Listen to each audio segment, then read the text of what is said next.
Bagaimana mencari Roh Kudus seperti yang diajarkan Yesus? Ada sebuah seruan yang dalam di dalam setiap jiwa yang tidak dapat dibungkam. Itu adalah kerinduan untuk dekat dengan Allah, untuk merasakan kehadirannya bukan sekadar sebagai sebuah gagasan, tetapi sebagai realitas yang hidup. Sebagian orang menyebutnya kekosongan, sebagian lain menyebutnya rasa lapar. Namun Alkitab menunjukkan kepada kita apa sebenarnya kerinduan itu. Itu adalah kehausan akan Roh Allah yang hidup. Ketika Yesus berjalan di bumi ini, Ia mengatakan sesuatu yang mengejutkan kepada murid-muridnya. Ia berkata bahwa lebih baik bagi mereka jika Ia pergi, karena hanya dengan begitu Sang Penolong akan datang. Bayangkan hal itu. Anak Allah sendiri mengatakan bahwa ada sesuatu yang bahkan lebih besar daripada kehadirannya secara fisik, yaitu karunia Roh Kudus. Banyak orang mencoba menjalani kehidupan Kristen hanya dengan kemauan sendiri dan usaha manusia. Mereka berdoa tetapi tidak merasakan kuasa. Mereka melayani tetapi tidak merasakan sukacita. Mereka menyembah tetapi merasa kering di dalam. Sahabatku, ini bukanlah cara hidup yang Allah kehendaki. Roh Kudus diberikan supaya engkau tidak hidup dalam kekosongan, melainkan dalam kelimpahan. Roh itu bukanlah misteri jauh yang hanya diperuntukkan bagi orang-orang kudus di masa lalu. Ia ada di sini sekarang, mencari hati yang siap untuk dipenuhi. Ia tidak tersembunyi darimu. Ia sedang menantikan engkau untuk mencarinya dengan segenap keberadaanmu. Pikirkan tentang jemaat mula-mula. Pria dan wanita biasa, penuh ketakutan dan ketidakpastian, bersembunyi di balik pintu-pintu yang terkunci. Namun, ketika Roh Kudus datang, segalanya berubah. Ketakutan mereka berubah menjadi keberanian. Kelemahan mereka menjadi kuasa. Suara mereka menjadi bejana api yang mengguncang bangsa-bangsa. Dan Roh yang sama itu memanggilmu hari ini, bukan besok, bukan suatu hari nanti, tetapi hari ini. Pertanyaannya, bukan apakah Ia mau memenuhi engkau. Pertanyaannya adalah, apakah engkau siap mencari Dia dengan segenap hatimu? Ini bukan sekadar sebuah pengajaran. Ini adalah sebuah undangan. Undangan untuk melangkah ke dalam kepenuhan dari apa yang Allah janjikan. Untuk mengalami Roh yang membawa hidup, api, dan damai sejahtera. Tetaplah bersama saya, karena bersama-sama kita akan menemukan bagaimana Alkitab mengajarkan kita untuk mencari Dia. Dan ketika engkau mencari, engkau pasti akan menemukan. Yang pertama, menyadari kebutuhannya mendalam akan Roh Kudus. Ada satu titik dalam perjalanan setiap orang percaya ketika ia menyadari bahwa ada sesuatu yang kurang.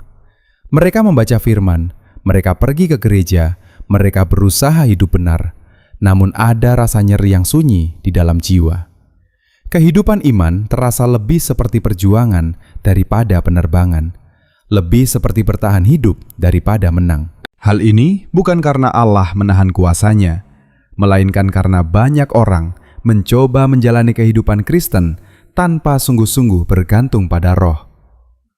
Alkitab dengan jelas mengatakan, bukan dengan keperkasaan dan bukan dengan kekuatan, melainkan dengan Roh-Ku, firman Tuhan semesta alam. Zakharia 4:6. Nabi Zakharia berbicara kepada orang-orang yang lelah, menghadapi perlawanan, dan tidak tahu bagaimana harus melanjutkan. Jawaban Allah sederhana, kekuatanmu tidak cukup, tetapi Roh-Ku lebih dari cukup. Kebenaran yang sama inilah yang menjadi dasar perjalananmu bersama Kristus hari ini.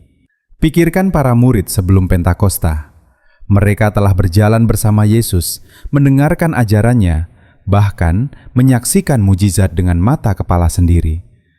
Namun ketika saat pencobaan tiba, mereka tercerai-berai.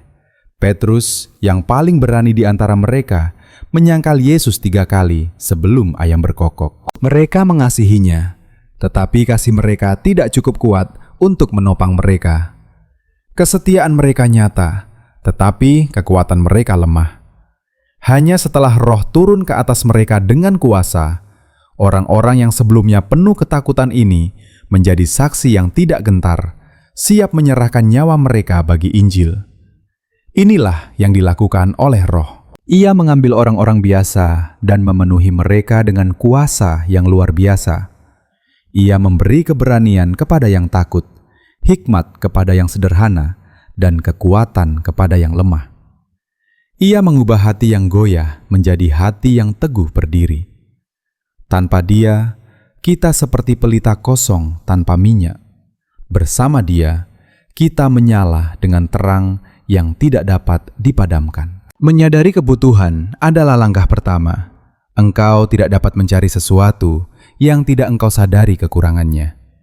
Selama engkau merasa mampu mengelola kehidupan rohanimu dengan usaha sendiri, engkau akan kehilangan kepenuhan yang Allah sediakan. Tetapi saat engkau berseru, "Tuhan, aku tidak dapat melakukan ini tanpa Engkau," langit mulai terbuka.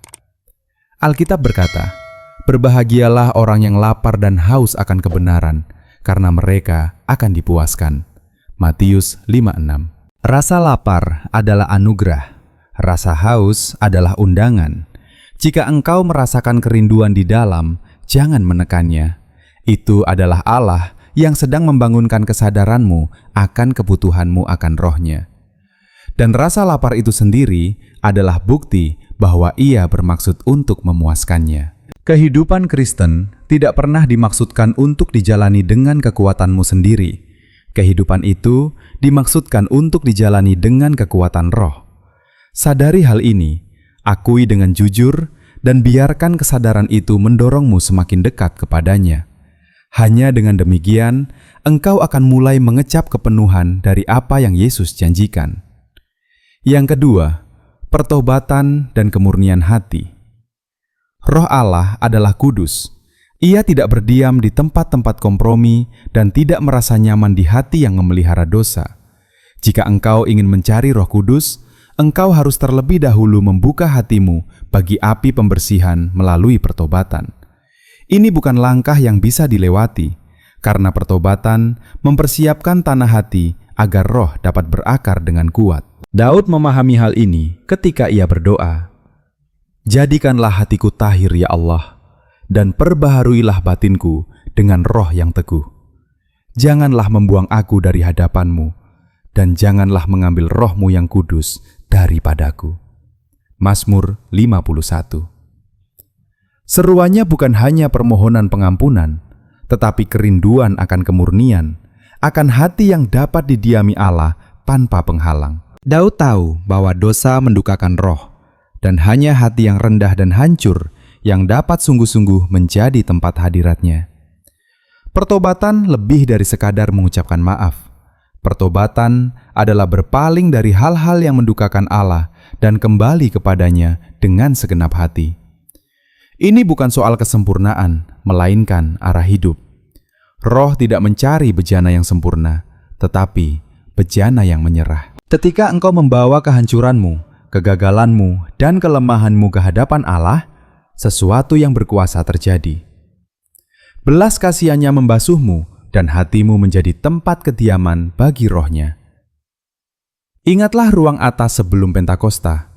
Para murid menghabiskan hari-hari dalam doa, merendahkan diri, dan menantikan Allah. Penantian itu bukanlah sikap pasif. Itu adalah waktu untuk menyelidiki hati, menyingkirkan kesombongan, kecemburuan, dan perselisihan. Ketika Roh akhirnya datang, hati mereka telah selaras satu sama lain dan selaras dengan Allah. Kesatuan, kemurnian, dan penyerahan membuka jalan bagi pencurahan Roh. Alkitab berkata dalam Kisah Para Rasul 5:32, "Dan kami adalah saksi dari segala sesuatu itu, kami dan Roh Kudus yang dikaruniakan Allah kepada semua orang yang menaati Dia." Ketaatan dimulai dengan pertobatan, karena pertobatan adalah menyetujui kebenaran Allah dan menolak kebohongan dosa. Ketika engkau memilih bertobat, engkau sedang berkata kepada Allah, "Aku menginginkan Roh-Mu lebih daripada aku menginginkan dosaku." Dan Allah menanggapi seruan itu dengan kuasa. Mungkin engkau merasa jauh dari Allah. Mungkin engkau telah berdoa, tetapi tidak merasakan jawaban. Bisa jadi karena hatimu masih berpegang pada sesuatu yang telah Ia minta untuk engkau lepaskan. Sahabatku, Roh rindu memenuhi engkau, tetapi ia tidak akan berbagi baitnya dengan berhala. Ia memanggilmu untuk meletakkan semuanya, bukan karena ia ingin mengambil hidup darimu, tetapi karena ia ingin memberimu hidup. Pertobatan membersihkan jalan, kemurnian memberi ruang. Roh tidak memaksa masuk, tetapi ketika engkau membuka pintu lebar-lebar dengan hati yang bersih, ia datang dengan damai, dengan api, dan dengan kuasa. Yang ketiga, doa yang mengundang roh. Jika ada satu pintu menuju hadirat Roh Kudus, pintu itu adalah doa. Doa bukan sekedar kata-kata yang diucapkan ke udara. Doa adalah jeritan seorang anak yang meraih Bapa, penyerahan jiwa yang membuka dirinya kepada surga. Dan ketika jeritan itu tulus, Allah menjawab. Yesus sendiri berkata dalam Lukas 11, 9-13, "Mintalah, maka akan diberikan kepadamu. Carilah, maka kamu akan mendapat. Ketoklah, maka pintu akan dibukakan bagimu. Jika kamu yang jahat tahu memberi pemberian yang baik kepada anak-anakmu, terlebih lagi Bapamu yang di surga akan memberikan Roh Kudus kepada mereka yang meminta kepadanya." Janji ini sangat jelas. Jika engkau meminta Roh, Bapa bersukacita untuk memberikannya kepadamu. Ia tidak enggan, ia murah hati. Namun perhatikan sikap yang Yesus ajarkan. Mintalah, carilah, tetoklahi. Ini bukan tindakan satu kali. Ini adalah tindakan yang terus-menerus. Mencari Roh berarti bertekun dalam doa, bukan karena Allah tidak mau memberi, tetapi karena ketekunan membentuk hati kita untuk sungguh-sungguh menerima. Setiap doa seperti benih yang ditanam, dan pada waktu Allah, tuaian akan muncul dengan kuasa. Lihatlah Kisah Para Rasul 1. Sebelum Pentakosta, para murid berkumpul di ruang atas. Mereka tidak pulang ke rumah masing-masing sambil menunggu dengan santai. Mereka berdoa bersama-sama dengan sehati dari hari ke hari. Dan ketika Roh datang, ia tidak datang dalam keheningan. Ia datang seperti tiupan angin keras dan api yang hinggap pada masing-masing mereka. Pencurahan itu lahir dari doa. Doa bukan hanya meminta, tetapi menyerah. Terlalu sering kita datang kepada Allah dengan daftar panjang tentang apa yang kita ingin Dia lakukan. Tetapi mengundang Roh berarti berkata, "Bukan kehendakku, melainkan kehendak-Mu yang jadi." Dalam penyerahan itulah surga terbuka. Roh memenuhi bejana yang kosong, tetapi ia tidak dapat memenuhi bejana yang sudah penuh dengan diri sendiri. Pikirkan Hana dalam kitab 1 Samuel. Ia berdoa bukan hanya dengan bibirnya, tetapi dengan air matanya. Ia mencurahkan jiwanya di hadapan Allah, dan dalam penyerahan yang mentah dan jujur itu, Allah memberinya Samuel, seorang nabi yang mengubah sejarah Israel. Inilah jenis doa yang menarik Roh, doa yang nyata, penuh keputusasaan, tidak dipoles, dan penuh iman. Sahabatku, jika engkau merindukan Roh, mulailah dari tempat engkau berada. Tutup pintu, menyendirilah dengan Allah, dan berbicaralah kepadanya dari kedalaman hatimu. Jangan mencoba menjadi fasih, jangan mencoba mengesankan Dia. Jadilah nyata, katakan, "Tuhan, aku membutuhkan Engkau, penuhi aku, ubah aku, ambillah seluruh hidupku." Dan ketika engkau bertekun, engkau akan mendapati bahwa suasana di sekitarmu mulai berubah, karena Roh dekat kepada orang yang berdoa dengan hati yang menyerah. Yang keempat, penyembahan yang menarik hadirat Roh. Doa menarik Roh, tetapi penyembahan membuat hadiratnya tinggal. Penyembahan bukan sekedar menyanyikan lagu-lagu rohani. Penyembahan adalah penyerahan hati. Itu adalah pernyataan melalui hidup bahwa Allah layak dipuji dalam segala keadaan. Ketika penyembahan naik dari hati yang murni, Roh turun dengan kuasa. Alkitab berkata dalam Yohanes 4:23-24, "Tetapi saatnya akan datang dan sekarang sudah tiba, bahwa penyembah-penyembah benar akan menyembah Bapa dalam roh dan kebenaran, sebab Bapa menghendaki penyembah-penyembah demikian. Allah itu roh, dan barang siapa menyembah Dia, harus menyembahnya dalam roh dan kebenaran." Perhatikan hal ini. Allah sendiri sedang mencari penyembah. Ketika engkau mengangkat hatimu dalam penyembahan yang tulus, engkau melangkah ke dalam kerinduan Allah sendiri. Pertimbangkan Paulus dan Silas dalam Kisah Para Rasul 16. Mereka dipukuli, dibelenggu, dan dilemparkan ke dalam penjara paling dalam. Mereka memiliki banyak alasan untuk mengeluh. Namun pada tengah malam, mereka berdoa dan menyanyikan pujian kepada Allah. Lalu apa yang terjadi? Tanah berguncang, pintu-pintu penjara terbuka, dan setiap rantai terlepas. Penyembahan mengubah suasana. Penyembahan mematahkan belenggu. Penyembahan mengundang roh untuk bergerak dengan kuasa. Penyembahan itu berkuasa karena mengalihkan pandanganmu dari kelemahanmu kepada kebesaran Allah. Penyembahan meninggikan Dia di atas segala masalah. Penyembahan menyatakan, Tuhan, Engkau lebih besar daripada rasa sakitku, lebih kuat daripada pencobaanku, lebih tinggi daripada ketakutanku.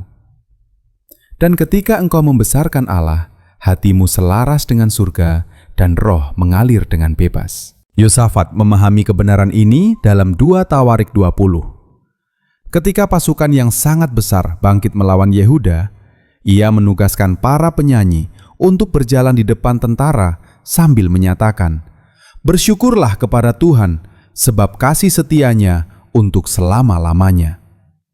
Ketika mereka menyembah, Allah memasang penghadang bagi musuh-musuh mereka, dan kemenangan diraih tanpa satu pedang pun diangkat.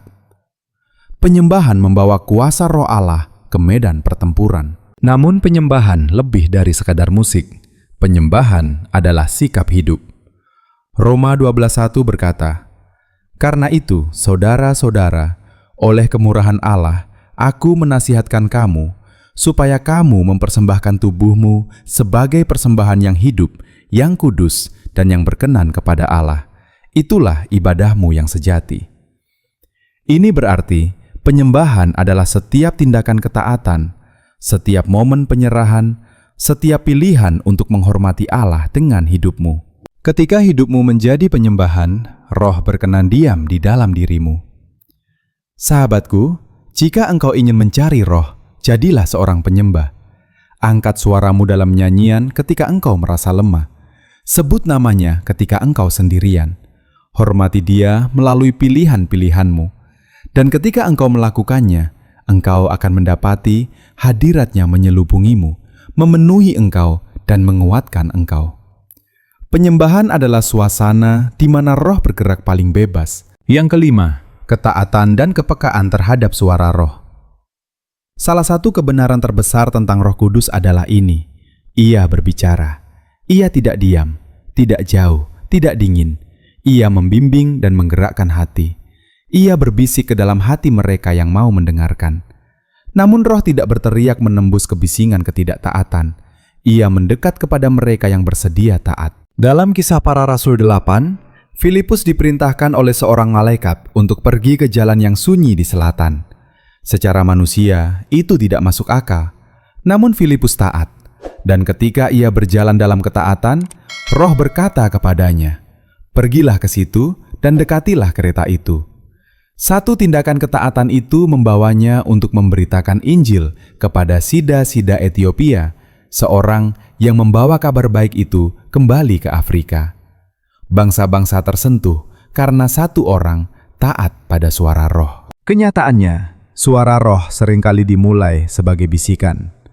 Mungkin berupa dorongan untuk menghubungi seseorang, teguran untuk melepaskan kepahitan, atau panggilan untuk berdoa pada saat yang tidak terduga. Jika engkau mengabaikan dorongan-dorongan kecil ini, hatimu menjadi tumpul. Tetapi ketika engkau taat, bahkan dalam hal-hal kecil, suaranya menjadi semakin jelas. Yesus berkata dalam Yohanes 10:27, "Domba-dombaku mendengarkan suaraku, dan aku mengenal mereka, dan mereka mengikut aku." Ketaatan adalah kunci keintiman. Roh tidak tertarik memenuhi bejana yang menentangnya. Ia mencari hati yang menyerah. Orang-orang yang berkata, "Ya Tuhan, apapun yang Engkau minta," kadang-kadang yaitu mahal. Kadang-kadang itu berarti melangkah ke dalam ketidakpastian. Kadang-kadang itu berarti meninggalkan kenyamanan. Namun setiap langkah ketaatan membuka ruang bagi lebih banyak hadirat-Nya. Pikirkan Abraham yang dipanggil untuk meninggalkan negerinya tanpa mengetahui kemana ia akan pergi. Ketaatannya memposisikannya menjadi bapa banyak bangsa. Pikirkan Maria yang berkata, "Sesungguhnya aku ini hamba Tuhan, jadilah padaku menurut perkataanmu," dan mengandung juru selamat dunia. Pikirkan Yesus sendiri yang taat sampai mati, dan melalui ketaatannya, roh kehidupan dicurahkan kepada semua yang percaya. Sahabatku, jika engkau rindu mendengar suara roh dengan lebih jelas, mulailah dengan menaati terang yang telah Ia berikan kepadamu. Apakah Ia memintamu untuk mengampuni, melayani, atau melepaskan sesuatu yang tersembunyi? Jangan menunggu suara yang lebih keras ketika engkau telah mengabaikan bisikannya. Taatilah, dan engkau akan mendapati hadirat-Nya mengalir masuk seperti belum pernah sebelumnya. Yang keenam, tinggal di dalam firman Allah. Jika doa dan penyembahan membuka hati dan ketaatan menyelaraskannya, maka firman Allah meneguhkannya. Roh Kudus dan firman tidak dapat dipisahkan. Dialah yang mengilhamkan kitab suci, dan Dialah yang menghembuskan hidup ke dalamnya ketika engkau membacanya. Mencari roh terlepas dari firman akan membawa pada ketidakpastian. Mencari Dia melalui firman berarti berdiri di atas dasar yang tidak tergoyahkan. Efesus 6:17 menyebut firman Allah sebagai pedang roh. Firman adalah senjata roh, alatnya untuk menyingkap kebohongan, ketakutan, dan pencobaan. Ketika Yesus dicobai di padang gurun, Ia tidak melawan iblis dengan pikirannya sendiri. Ia melawan dengan kitab suci. Ada tertulis adalah senjatanya. Dan setiap kali firman diucapkan, musuh dibungkam. Kuasa yang sama tersedia bagimu ketika roh menghidupkan firman di dalam hatimu. Roh tidak pernah bertentangan dengan firman. Ia meneguhkannya. Ketika Ia berbicara, suaranya selalu selaras dengan kitab suci. Itulah sebabnya Alkitab bukan sekadar buku untuk dipelajari, melainkan suara hidup untuk diterima. Saat engkau merenungkan firman, roh akan menerangi ayat-ayat pada saat engkau membutuhkannya. Sebuah bagian yang engkau baca kemarin dapat tiba-tiba menyala dengan makna baru hari ini, karena roh sedang menghidupkannya di dalam dirimu. Mazmur 119:105 berkata, "Firman-Mu adalah pelita bagi kakiku dan terang bagi jalanku." Pelita tidak menerangi seluruh jalan di depan. Ia memberi terang yang cukup untuk satu langkah berikutnya. Beginilah roh menggunakan firman. Ketika engkau tinggal di dalamnya setiap hari, Ia menuntunmu langkah demi langkah, keputusan demi keputusan, hingga engkau berjalan di dalam kehendak-Nya yang sempurna. Jemaat mula-mula bertekun dalam pengajaran para rasul, dan ketika mereka melakukannya, roh bergerak di tengah-tengah mereka dengan tanda-tanda dan mujizat. Firman mempersiapkan hati mereka bagi kuasa roh. Demikian pula, ketika engkau berakar dalam kitab suci, engkau menciptakan lingkungan di mana roh dapat bergerak dengan leluasa. Sahabatku, jangan mendekati Alkitab sebagai ritual yang kering. Bukalah dengan pengharapan. Katakan, "Roh Kudus, berbicaralah kepadaku melalui halaman-halaman ini." Lalu bacalah dengan perlahan sambil mendengarkan. Engkau akan takjub melihat bagaimana hadirat-Nya mengalir melalui firman, menuntun, menegur, menghibur, dan menguatkan engkau. Tinggal di dalam firman berarti tinggal di dalam napas Allah sendiri. Yang ketujuh, hidup dalam persekutuan dan kesatuan dengan sesama orang percaya. Roh tidak hanya dicurahkan atas individu, Ia juga dicurahkan atas umat-Nya bersama-sama. Salah satu kebenaran terbesar tentang mencari Roh Kudus adalah ini: kuasanya mengalir paling bebas dalam kesatuan. Hari Pentakosta tidak terjadi ketika para murid terpencar, masing-masing mencari Allah sendiri-sendiri. Itu terjadi ketika mereka semua berkumpul dengan sehati di satu tempat. Kisah Para Rasul 2:1. Kesatuan adalah magnet rohani bagi hadirat Roh. Perpecahan, kecemburuan, dan pertikaian mendukakannya. Tetapi ketika orang percaya berkumpul dalam kerendahan hati, kasih, dan doa, Roh bergerak dengan cara-cara yang mengguncang bumi. Lihatlah Kisah Para Rasul 4. Ketika jemaat mula-mula berdoa bersama setelah diancam oleh para penguasa, Alkitab berkata bahwa tempat mereka berkumpul terguncang dan mereka semua dipenuhi dengan Roh Kudus, lalu memberitakan firman Allah dengan keberanian. Inilah sebabnya musuh bekerja keras menabur perpecahan di antara orang Kristen. Jika ia dapat mengisolasi engkau, ia dapat melemahkan engkau. Jika ia dapat memecah tubuh Kristus, ia dapat memadamkan aliran Roh. Tetapi ketika saudara-saudari datang bersama, saling mengampuni, saling menguatkan, dan saling menanggung beban, Roh menemukan tempat tinggal yang mencerminkan hati Kristus. Pengkhotbah 4:12 berkata, "Dan bila mana seorang dapat dikalahkan, 2 orang akan dapat bertahan. Tali 3 lembar tidak mudah diputuskan." Demikian pula, ketika orang percaya bersatu, kekuatan mereka berlipat ganda dan Roh memberdayakan mereka melampaui apa yang dapat dilakukan oleh siapapun sendirian. Roh tidak mencari pejuang yang berjalan sendiri. Ia sedang membangun sebuah keluarga, sebuah tubuh, sebuah gereja yang bercahaya oleh hadirat-Nya. Sahabatku, jika engkau merindukan Roh, jangan mengabaikan persekutuan. Carilah orang-orang percaya yang lapar seperti engkau lapar, yang merindukan hadirat Allah seperti engkau merindukannya. Berdoalah bersama, menyembahlah bersama, berdirilah bersama, dan engkau akan melihat Roh bergerak di tengah-tengahmu. Sebab di mana 2 atau 3 orang berkumpul dalam nama-Nya, Ia hadir di sana. Kesimpulan, Roh itu dekat. Mencari Roh Kudus bukanlah tentang mengejar sebuah pengalaman. Ini tentang mendekat kepada pribadi, Roh Allah sendiri yang rindu memenuhi, membimbing, dan memberdayakan engkau. Ia tidak bersembunyi darimu. Ia lebih dekat daripada napasmu, menantikan engkau untuk menyerah, membuka diri, dan mengundangnya masuk. Para murid adalah orang-orang biasa sampai Roh turun atas mereka. Petrus adalah seorang nelayan, Matius seorang pemungut cukai, Maria seorang perempuan sederhana yang pernah hancur. Namun ketika Roh memenuhi mereka, mereka menjadi pengubah dunia. Roh yang sama itu memanggilmu sekarang, bukan karena kekuatanmu, bukan karena kesempurnaanmu, tetapi karena kesediaanmu. Yeremia 29:13 memberikan janji ini. Apabila kamu mencari aku, kamu akan menemukan aku. Apabila kamu menanyakan aku dengan segenap hatimu. Inilah firman Allah bagimu. Jika engkau mencari Dia dengan segenap keberadaanmu, engkau akan menemukannya.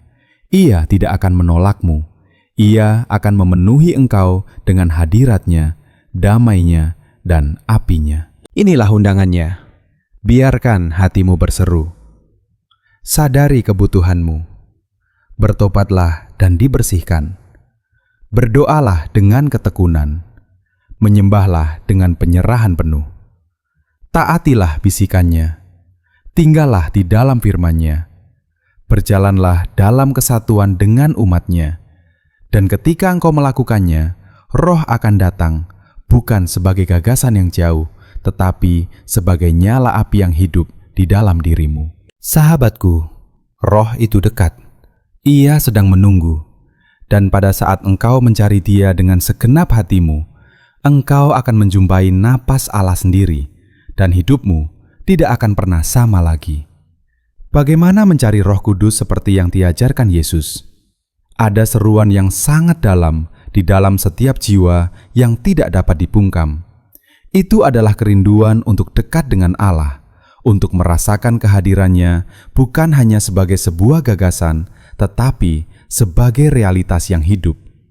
Sebagian orang menyebutnya kekosongan, sebagian menyebutnya rasa lapar. Namun Alkitab menunjukkan kepada kita apa sebenarnya kerinduan itu. Itu adalah kehausan akan Roh Allah yang hidup. Ketika Yesus berjalan di bumi ini, Ia menyampaikan sesuatu yang mengejutkan kepada murid-muridnya. Ia berkata bahwa lebih baik bagi mereka jika ia pergi, karena hanya dengan demikian Sang Penolong akan datang. Bayangkan hal itu. Anak Allah sendiri mengatakan bahwa ada sesuatu yang bahkan lebih besar daripada kehadirannya secara fisik, yaitu karunia Roh Kudus. Banyak orang mencoba menjalani kehidupan Kristen hanya dengan kekuatan kehendak dan usaha manusia. Mereka berdoa tetapi tidak merasakan kuasa. Mereka melayani tetapi tidak merasakan sukacita. Mereka menyembah tetapi merasa kering di dalam. Sahabatku, ini bukanlah kehidupan yang Allah maksudkan. Roh Kudus diberikan supaya engkau tidak hidup dalam kekosongan, melainkan dalam kelimpahan. Roh itu bukanlah misteri yang jauh, dan bukan pula hanya milik orang-orang kudus di masa lampau. Ia ada di sini sekarang, mencari hati yang siap untuk dipenuhi. Ia tidak bersembunyi darimu. Ia sedang menantikan engkau untuk mencarinya dengan segenap dirimu. Pikirkan jemaat mula-mula. Pria dan wanita biasa, penuh ketakutan dan ketidakpastian, bersembunyi di balik pintu-pintu yang terkunci. Namun ketika Roh Kudus datang, segalanya berubah. Ketakutan mereka berubah menjadi keberanian. Kelemahan mereka menjadi kuasa. Suara mereka menjadi bejana api yang mengguncang bangsa-bangsa. Dan Roh yang sama itu memanggilmu hari ini, bukan besok, bukan suatu hari di masa depan, tetapi hari ini. Pertanyaannya, bukan apakah ia mau memenuhi engkau. Pertanyaannya adalah, apakah engkau siap mencari dia dengan segenap hatimu? Ini bukan sekadar sebuah pengajaran. Ini adalah sebuah undangan. Undangan untuk melangkah ke dalam kepenuhan dari apa yang Allah janjikan, untuk mengalami Roh yang membawa hidup, api, dan damai sejahtera. Tetaplah bersama saya, karena bersama-sama kita akan menyingkapkan bagaimana Alkitab mengajarkan kita untuk mencari Dia. Dan ketika engkau mencari, engkau pasti akan menemukan. Roh Kudus tidak pernah dimaksudkan untuk menjadi konsep yang jauh atau pengalaman sesaat. Ia adalah pribadi yang hidup, yang rindu berjalan bersama engkau setiap hari. Mencari Roh bukanlah tentang mengejar sensasi rohani, melainkan tentang membangun hubungan yang mendalam dengan Allah sendiri. Roh adalah nafas Allah yang menghidupkan iman, menguatkan ketaatan, dan menuntun langkah-langkahmu dalam kehendak-Nya. Para murid adalah orang-orang biasa sebelum Roh turun atas mereka. Petrus hanyalah seorang nelayan. Matius adalah seorang pemungut cukai. Maria adalah seorang perempuan sederhana yang pernah mengalami kehancuran. Namun ketika Roh Kudus memenuhi mereka, hidup mereka diubahkan secara total. Mereka menjadi saksi yang berani, pembawa kebenaran, dan alat Allah untuk mengubah dunia. Roh yang sama itu kini memanggilmu, bukan karena kekuatanmu, bukan karena kesempurnaanmu, tetapi karena kesediaan hatimu. Allah tidak menunggu engkau menjadi layak terlebih dahulu. Ia menunggu engkau menjadi haus. Ia menunggu engkau membuka hati dan berkata bahwa engkau membutuhkannya. Yeremia 29:13 menyatakan janji ini dengan jelas. Apabila kamu mencari aku, kamu akan menemukan aku.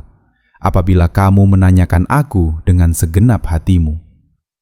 Ini bukan janji kosong. Ini adalah kepastian dari Allah yang setia. Ketika engkau mencari Dia dengan segenap keberadaanmu, engkau tidak akan ditolak. Ia akan menjumpaimu. Ia akan memenuhi engkau dengan hadirat-Nya, dengan damai yang melampaui pengertian, dan dengan api yang menghidupkan kembali jiwamu. Roh Kudus datang bukan untuk membuat hidupmu lebih rumit, tetapi untuk memberimu kehidupan yang sejati, penuh kuasa dan arah yang jelas. Inilah undangan yang terbuka bagi setiap orang percaya. Biarkan hatimu berseru kepada Allah. Sadari bahwa engkau membutuhkannya. Bertobatlah dan izinkan Dia membersihkan hatimu. Berdoalah dengan tekun dan jujur. Menyembahlah dengan penyerahan penuh. Taatilah bisikannya sekecil apapun itu. Tinggallah di dalam firman-Nya setiap hari dan berjalanlah dalam kesatuan dengan umat-Nya. Ketika semua ini menjadi bagian dari hidupmu, Roh Kudus akan datang. Bukan sebagai pikiran yang jauh, tetapi sebagai api yang hidup di dalam dirimu. Ia akan menguatkanmu saat engkau lemah, menuntunmu saat engkau bingung, dan menghiburmu saat engkau terluka. Hidupmu akan diubahkan dari dalam keluar. Sahabatku, Roh itu dekat. Ia sedang menunggu. Dan pada saat engkau mencari Dia dengan segenap hatimu, engkau akan menjumpai hadirat Allah yang nyata. Sejak saat itu, hidupmu tidak akan pernah sama lagi. Kesimpulan, Roh Kudus itu dekat, lebih dekat daripada yang sering kita sadari. Mencari Roh Kudus bukanlah tentang mengejar pengalaman rohani yang luar biasa atau sensasi sesaat. Ini adalah tentang mendekat kepada pribadi, yaitu Roh Allah sendiri yang rindu memenuhi engkau, membimbing engkau, dan memberdayakan engkau untuk menjalani kehidupan yang Allah kehendaki. Ia tidak bersembunyi darimu. Ia tidak menjauh darimu. Ia lebih dekat daripada napasmu sendiri, menantikan hatimu terbuka dan hidupmu diserahkan sepenuhnya. Para murid adalah orang-orang biasa sebelum Roh turun atas mereka. Petrus hanyalah seorang nelayan. Matius adalah seorang pemungut cukai. Maria adalah seorang perempuan sederhana yang pernah terluka dan hancur. Namun ketika Roh Kudus memenuhi mereka, mereka menjadi pengubah dunia. Bukan karena kemampuan mereka, tetapi karena kuasa Roh yang bekerja di dalam mereka. Roh yang sama itu kini memanggil engkau, bukan karena kekuatanmu, bukan karena kesempurnaanmu, tetapi karena kesediaanmu. Allah tidak menunggu engkau menjadi sempurna untuk datang kepadanya. Ia menunggu engkau datang dengan hati yang haus. Ia menunggu engkau mengakui bahwa engkau tidak dapat menjalani kehidupan ini dengan kekuatanmu sendiri. Yeremia 29:13 memberikan janji yang teguh. Apabila kamu mencari aku, kamu akan menemukan aku. Apabila kamu menanyakan aku dengan segenap hatimu. Ini adalah firman Allah yang tidak pernah gagal. Jika engkau mencari Dia dengan segenap hatimu, engkau akan menemukannya. Ia tidak akan menolakmu. Ia tidak akan berpaling darimu. Ia akan memenuhi engkau dengan hadirat-Nya, dengan damai-Nya, dan dengan api-Nya. Roh Kudus tidak datang untuk mengosongkan hidupmu, melainkan untuk mengisinya dengan kehidupan sejati. Ia datang untuk mengubah kelemahan menjadi kekuatan, ketakutan menjadi keberanian, dan kebingungan menjadi arah yang jelas. Inilah undangan yang diberikan kepada setiap orang percaya. Biarkan hatimu berseru kepada Allah. Akuilah kebutuhanmu akan Dia. Bertobatlah dan izinkan Dia membersihkan hatimu. Berdoalah dengan ketekunan, menyembahlah dengan hati yang sepenuhnya diserahkan. Taatilah bisikannya, bahkan ketika itu terasa kecil dan sederhana. Tinggallah di dalam firman-Nya setiap hari, dan hiduplah dalam kesatuan dengan umat-Nya. Ketika engkau menjalani semua ini, Roh Kudus akan datang. Bukan sebagai konsep yang jauh, tetapi sebagai nyala api yang hidup di dalam dirimu. Ia akan menguatkanmu saat engkau lemah, menuntunmu saat engkau ragu, dan menghiburmu saat engkau terluka. Hidupmu akan diubahkan dari dalam keluar. Cara engkau berpikir, berbicara, dan melangkah tidak akan pernah sama lagi. Sahabatku, Roh itu dekat. Ia sedang menunggu. Dan pada saat engkau sungguh-sungguh mencari Dia dengan segenap hatimu, engkau akan mengalami napas Allah sendiri yang memenuhi hidupmu. Sejak saat itu, hidupmu tidak akan pernah sama lagi.